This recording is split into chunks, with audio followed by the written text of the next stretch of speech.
Russo, আপনি একটা বিশ্ববিদ্যালয়ের ফ্যাকাল্টি, আপনি এটা কি খাচ্ছেন?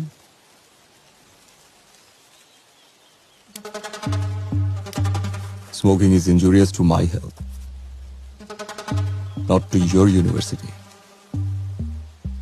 আমি জেলে আসার আগে আপনার ইউনিভার্সিটি ছিল দেশের 1 নাম্বার।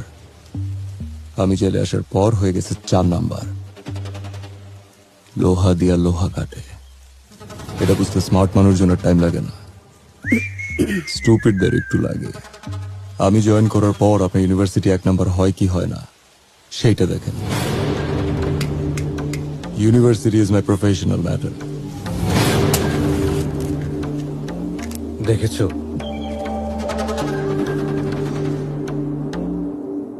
This is personal.